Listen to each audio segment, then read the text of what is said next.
Assalamualaikum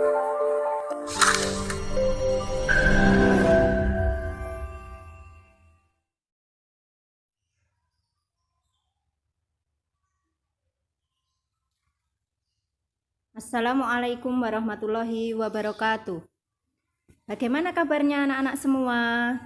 Sehat-sehat dan tetap semangat ya. Wah, pelajaran IPS-nya ketemu lagi dengan Bu Kenti di siang hari ini. Kita akan melanjutkan materi sebelumnya, tetapi sebelum itu kita harus menarik dulu energi kita supaya penuh dengan semangat, kemudian kita cas, kita satukan tekad kita untuk belajar. Karena apa? Materinya hari ini kita akan menjelajahi wilayah Nusantara.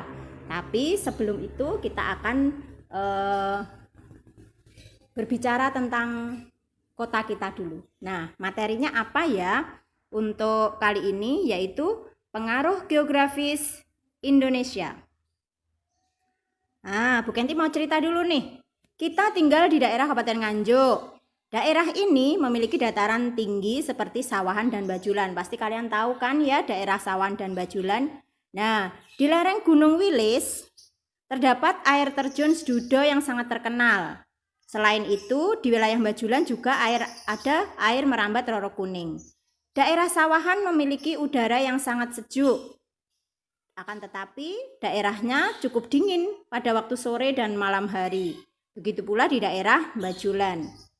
Di sana, di daerah dataran tinggi atau pegunungan itu, di Sawahan, sebagian besar penduduknya bercocok tanam. Ada sayur mayur, bunga hias, mawar, kemudian ada yang berkebun. Kemudian karena wilayah dan tanahnya yang sangat mendukung untuk kegiatan itu.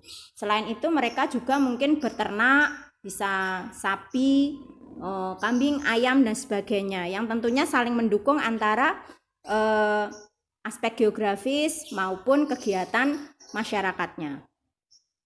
Namun ada pula yang memanfaatkan daerah wisata sekitar Sedudo dan Roro Kuning untuk memberikan layanan pada wisatawan maupun untuk berjualan. Nah, ada pula nih, ada yang tahu nggak produk unggulan kita dari Kabupaten Nganjuk? Yaitu bawang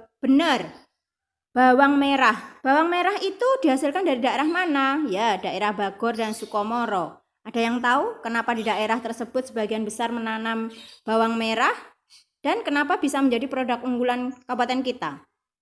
Coba cari tahu ya. Kemudian daerah kota, masyarakatnya melakukan kegiatan bekerja dengan di perkantoran maupun pabrik. Dari sini kita akan mengetahui bahwa keadaan geografis wilayah dapat mempengaruhi tanaman yang tumbuh di daerah tersebut, kemudian hewan apa yang tumbuh di situ, dan kehidupan masyarakatnya. Selanjutnya, pengaruh letak geografis Indonesia itu berbeda-beda ya, dari satu tempat dengan tempat yang lain. Ada yang dari dataran tinggi, dataran rendah, sekitar pantai. Itu pasti memiliki pengaruh yang berbeda-beda. Karena lokasinya yang berbeda, tentu akan mempengaruhi cuaca, kemudian iklimnya, udaranya, tanaman yang tumbuh dan hewan yang berkembang biak, serta kehidupan penduduk di daerah tersebut. Serta mempengaruhi pula mungkin budayanya. Nah, budaya di daerah masyarakatnya.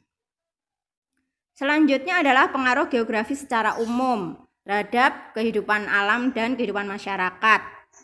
Nah, secara geografis dalam keadaan alam adalah Indonesia sebagian besar wilayahnya merupakan perairan. Jadi luas perairannya 3/4, sedangkan luas daratannya adalah sepertiganya.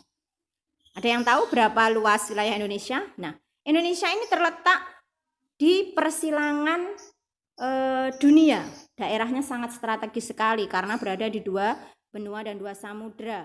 Kemudian letak geografis juga berpengaruh terhadap keadaan penduduknya. Misalnya nih, ada yang karena kegiatan perdagangan dari luar masuk ke Indonesia, ada budaya-budaya yang dari luar masuk ke Indonesia. Seperti dulu ada persebaran agama Islam. Hindu, Buddha dan sebagainya. Kemudian ada budaya-budaya dari Indonesia pun keluar, misalnya seperti kesenian reok Ponorogo nih sekarang, atau jaranan sudah familiar di daerah Malaysia. Nah, itu terjadi pertukaran budaya. Apa yang mempengaruhi? Karena kondisi wilayahnya dan kegiatannya.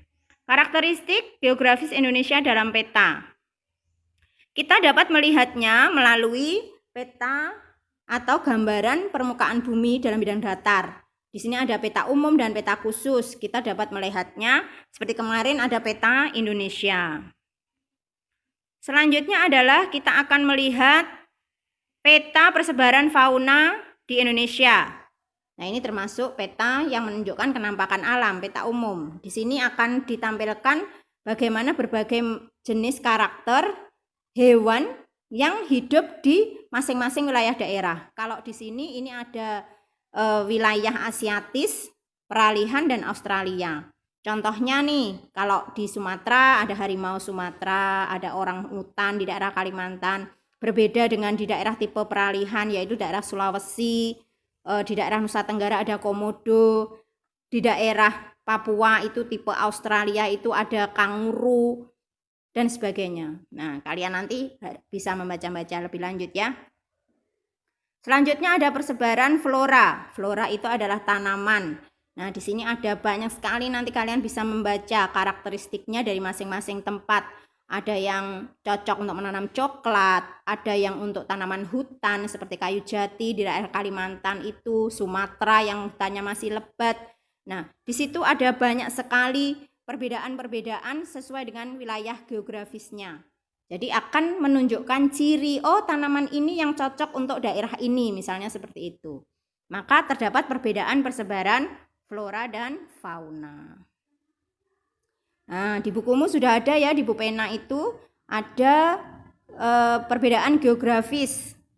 Di situ ada kenampakan alam, flora dan fauna yang berbeda-beda, mulai dari gunung berapi, kemudian sungai, kemudian hutan, padang rumput, sabana, savana, apa ya perbedaannya. Kemudian ada flora, fauna di masing-masing wilayah provinsi yang berbeda-beda. Sambil nanti coba dibaca-baca lagi. Contoh lagi misalnya ada gunung yang berapi masih aktif, yang masih sering bergejolak, misalnya gunung berapi, Merapi itu ya. Kemudian ada yang sungai terpanjang, ada yang sungai terbesar. Nanti sungai itu berpengaruh terhadap kegiatan penduduknya. Misalnya ada yang sungai terbesar untuk pasar terapung di daerah Kalimantan atau di daerah Sumatera. Selanjutnya adalah kegiatan kenampakan alam di daerah Sulawesi, Nusa Tenggara dan Maluku serta Papua. Di daerah ini terkenal sekali ada yang pantainya merupakan tujuan wisata, kemudian ada yang wisata bawah lautnya seperti Bunaken dan lain sebagainya, itu merupakan istilahnya itu wisata bawah laut yang terumbu karangnya masih asli. Kemudian ada padang rumput di daerah Nusa Tenggara itu yang ternyata di sana peternakannya lebih banyak ke kuda, kuda liar Sumbawa seperti itu. Jadi itu akan mempengaruhi hasil alam serta kegiatan masyarakat di sekitarnya. Ini persebaran kenampakan alam, flora dan fauna ya. Kemudian pengaruh kondisi geografis Indonesia sebagai negara maritim. Negara maritim itu apa? Yaitu negara yang memiliki perairan yang luas, karena tadi ya wilayah lautnya paling luas dibandingkan daratan.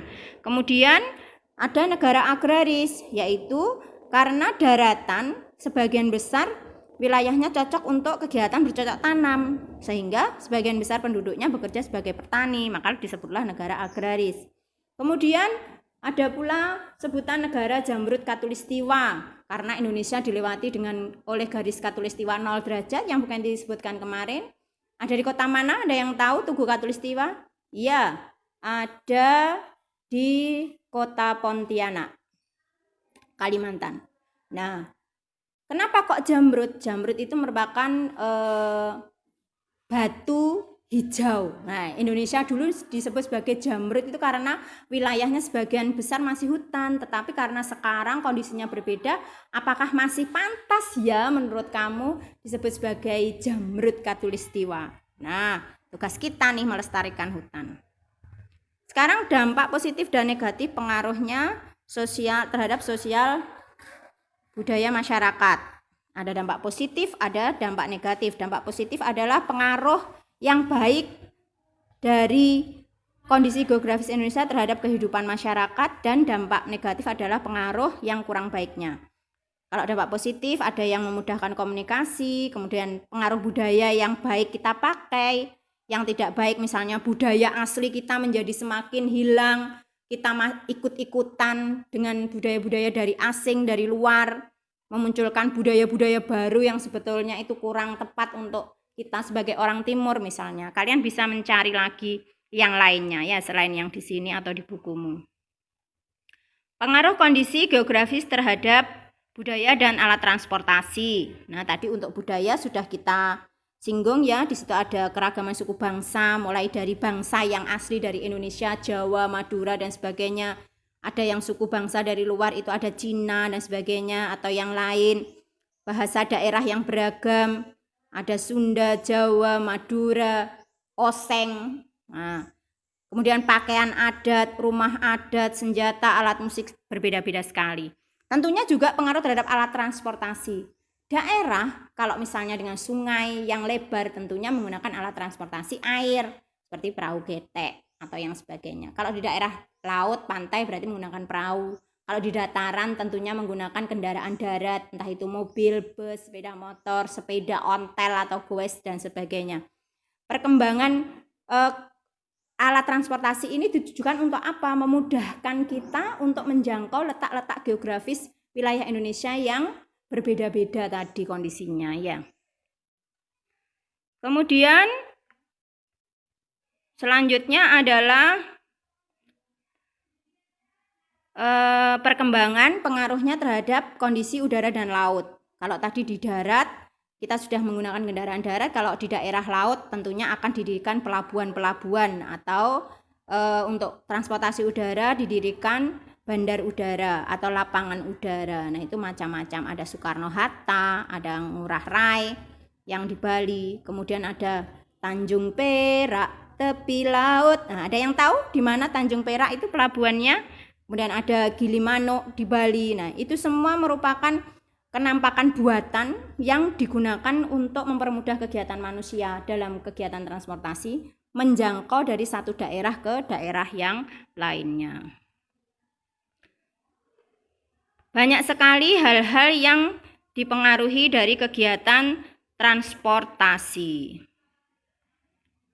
Nah, nanti selanjutnya untuk lebih memahami dan memperdalam pengetahuan kalian, di sini ada beberapa pertanyaan latihan dari materi yang sudah Bu Kenti sampaikan atau dari buku-buku. Kalian bisa mencari informasi dan menjawab pertanyaan sesuai yang ditampilkan berikut ini. Ini merupakan pendalaman dari materi yang sudah kalian pelajari serta dari buku-buku yang bisa kalian baca, entah itu buku tematik, Sapintar, dari peta atau sebagainya. Oke, dari sini untuk kegiatan pembelajaran IPS hari ini, apabila ada kurang lebihnya, Bu Kenti mohon maaf. Semoga apa yang kita pelajari hari ini dapat bermanfaat. Bu Kenti akhiri. Wassalamualaikum warahmatullahi wabarakatuh.